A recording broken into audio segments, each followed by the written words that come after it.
हां बोला सीएम साहेब. मिस्टर कार्तिक, काय चाललंय हे? काही नाही, थोडा ट्रॅफिक आहे. होईल होईल कंट्रोल होईल. अहो ट्रॅफिकचं सोडा, गावाचं काय? सगळा गाव रस्त्यावर उतरलाय म्हणून ट्रॅफिक झालंय. काय? अहो मीडियाने उचलून धरलंय हे मॅटर. तुम्हाला या गोष्टीची कल्पना नव्हती का? मी बघतो साहेब, मी बघतो. तुम्ही येत आहे ना? हो येतो. रस्ता मोकळा झाला की येतो.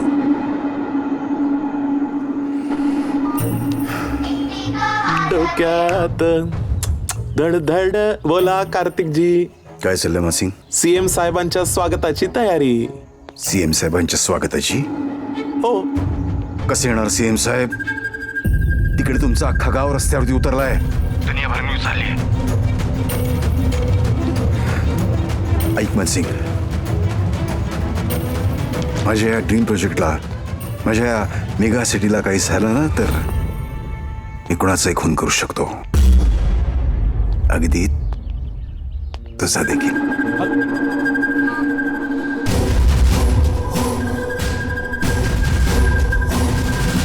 कोर्टात गावकऱ्यांच्या पाठिंब्याचे कागदपत्र सादर करण्यात आले. मग आता का गावकरी रस्त्यावर आले? आणि दुसरं काय करणार होतो आम्ही? या गावात पाऊस पडतो पण पाणी साठवण्याची व्यवस्था इथले राजकारणी होऊ देत नाही. नदी आहे पण त्यांच्या केमिकल फॅक्टऱ्यांमुळे नदीचं पाणी खराब झालंय. धान्य पिकतं पण त्यातून धन कमवणारा दलाल वेगळा. आणि यात जखमेवर मीठ म्हणून ही मेगा सिटी. म्हणजे स्वतःच्या धडधाकट पोराला अन्न पाणी नाही द्यायचा, कमजोर करायचा आणि दुसऱ्याच्या पोराला दत्तक घ्यायचा, असाच प्रकार आहे हा. निवडणुकीच्या वेळी विकासाची फक्त आश्वासनं देतात. अरे खरंच गावाचा विकास करायचा असेल तर इथल्या अडचणी सोडवा ना. वीज द्या, पाणी द्या, शिक्षण द्या, शेतमालाला भाव द्या. मग बघा गावात इतकं मजबूत होईल की अशा उपऱ्या मेगा सिटीची गरजच लागणार नाही. विकास तर झाला पाहिजे पण तो मातीशी इमान राखू. ही मेगा सिटी या मातीशी इमान राखेल काय? या लोकांनी माणसं मारली, घरं तोडली, कोर्टात खोटी कागदपत्र दाखवली. या खोटेपणावर उभी राहिलेली मेगा सिटी खरा विकास करेल का? गावाकडे शहरातल्या लोकांचा वीकेंड किंवा श्रीमंत लोकांची अय्याशी म्हणूनच बघायचं का? अहो सगळ्या गावाची सिटी झाल्यावर धान्य कुठं पिकणार, परंपरा कुठं टिकणार, मायेचा ओलावा कुठं मिळणार, ह्या मातीची ओढ कशी लागणार? साऱ्याची साथ कशाला रे उद्याची बात एका क्षणात रानावनात वनवाचा साथ भडकावा. लढायचं आता भिडायचं, लढायचं नाही रे आता लढायचं. या अभिनव आंदोलनाची कल्पना नक्की सुचली तरी कोणाला? अहो आमच्या गुरुला. अहो अजून कोणाला? आमच्या गुरुला. अहो आमच्या गुरुला. गुरु शिवाय दुसरं कोणाला सुचणार आहे? आम्हाला आमच्या गुरुने सांगितलंय साऱ्यांची असेल साथ तर कशाला उद्याची बात. मग अशा प्रकारच्या आंदोलनामुळे हा प्रश्न सुटेल असं तुम्हाला वाटतंय का? तुम्हाला कोणी सांगितलं हे आंदोलन आहे? आपल्याला खरं तर कॅमेरासमोर बोलायची सवय नाही. हा पण आज बोलायलाच पाहिजे. हे बाबा फ्लॅश नको मारून ना, डिस्टर्ब होतो उगाच उगाच. हे आंदोलन नाहीये, ही रिॲक्शन आहे. सरकारने गावात मेगा सिटी आणण्याची ऍक्शन घेतली म्हणून गाववाल्यांनी ही रिॲक्शन दिली आहे. आता तुम्ही मला सांगा, एक अख्खा गाव उचलायचा आणि लांब नेऊन फेकायचा, हे म्हणजे अख्खं झाड मुळासकट उचलायचं आणि दुसरीकडे नेऊन रुजवायचं. कसं शक्य आहे? आपल्याला एवढंच कळतं, गाव हा देशाचा दागिना आहे. कितीही खराब परिस्थिती आली तरी त्याला फॉरेनच्या सावकारकडे विकू नका. त्याला पॉलिश करून पिढ्यानपिढ्या वापरा. हीच खरी लक्ष्मी आहे. गावाचा प्रॉब्लेम झाला की लोकांनी रस्त्यावर उतरायचं, हा एकच उपाय नाहीये. पण आता आपल्याकडे फक्त हा एकच उपाय आहे. कारण आम्हाला गाव विकायचं नाहीये, टिकवायचं आहे. असेल जर साऱ्यांची साथ कशाला रे उद्याची बात. रगा रगा नसा नसा जल्लोषाच्या चिडक्या ह्या. आता लढायचं आता भिडायचं. This is indeed and injustice to the Shivapur people. आधीच काँग्रेसची जंगल सगळीकडे होत चालली आहेत. राहिली ती थोडीफार गावं, त्यांची सुद्धा वाट लावणार आहेत का? शिवापूर गाव बचाना बहुत जरुरी है. त्यांची इच्छा नसतानाही त्यांचं पुनर्वसन केलं जातं हे चुकीचं आहे. मी तर म्हणतो हा शिवापूर गावावर अन्याय आहे. शिवापूरच्या लोकांना न्याय मिळेल की नाही, काय विचार करते सरकार यावर? शिवापूरच्या इश्यूवर आम्ही नीट विचार केला आहे. मेगा सिटीचा प्रोजेक्ट हा आमच्या सरकारनं आणि कोर्टानं सुद्धा मान्य केलेला आहे.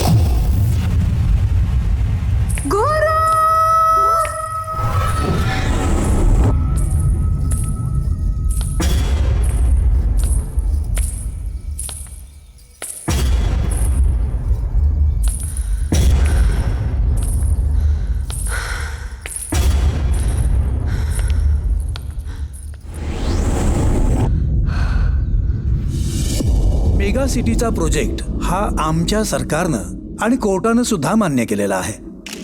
पण तिथे राहणाऱ्या लोकांनी मात्र या प्रोजेक्टला विरोध दर्शवला आहे आणि मी त्यांच्या मताचा आदर करतो. लोकांची ही तळमळ आमच्यापर्यंत पोहोचवल्याबद्दल मी गुरुचे आभार मानतो.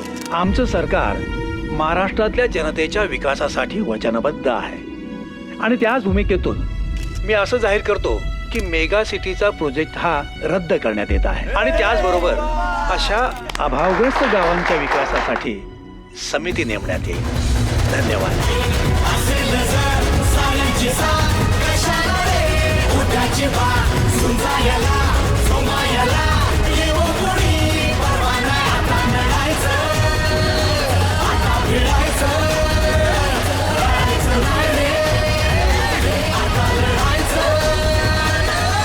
भारल्या पापण्यानी ध्यास जपलावरी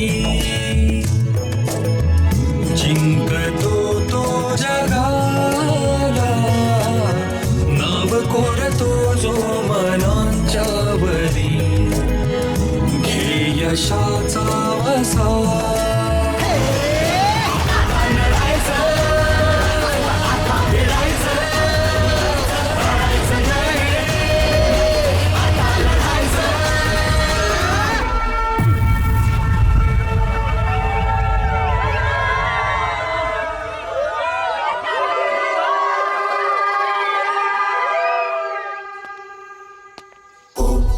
काय नो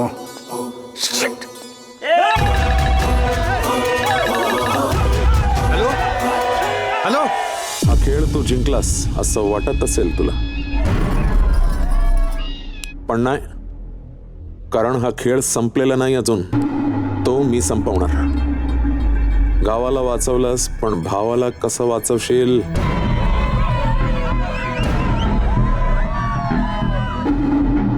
पाच मिनिटात गेम ओव्हर आणि तुझी वेळ सुरू होते आत्ता. टिक टिक वाजते डोक्यात. टाटा.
कार्तिक काका काका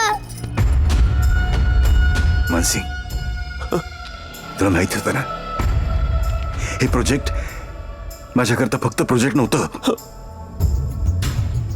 माझं स्वप्न होतं. स्वप्न धुळीला मिळालंच. नाही नाही साहेब, धुळीला नाही. एक मिनिट साहेब, एक मिनिट. माझ्या अस्तित्वाला सुरुंग लावलायस तू. नाही साहेब, मी नाही. तो गुरु गुरु गुरु करू माधवचा भाऊ गुरु. हा. अरे पण मग त्याच वेळा तू का नाही संपवलंस त्याला? जसं मी महेशला टेरेसवरती उडवला होता ना, तसं माधवला, त्याच्या भावाला तू का नाही संपवलंस?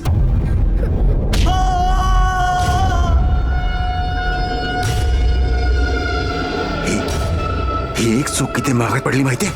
आता हे कबूल करून तू दुसरी चूक केलीस.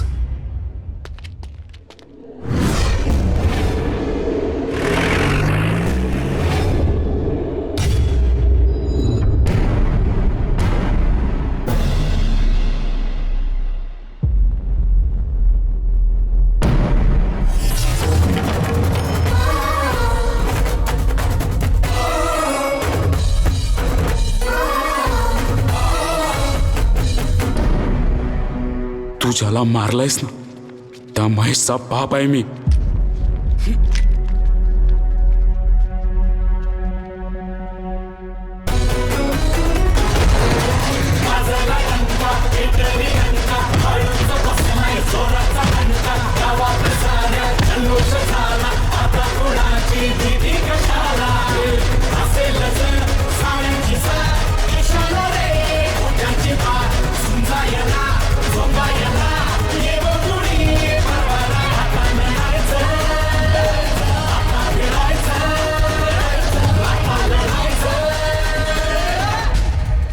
हे हे पुढे नको येऊ. हे मागे मागे हो, मागे हो, मागे मागे वा, मागे वा. हे, जाताना पुण्य घेऊन जायचं असतं आणि पाप फेडून जायचं असतं. तुझं पाप फेडायची वेळ आली आहे. तू तू मागे मागे मागे. बाबा,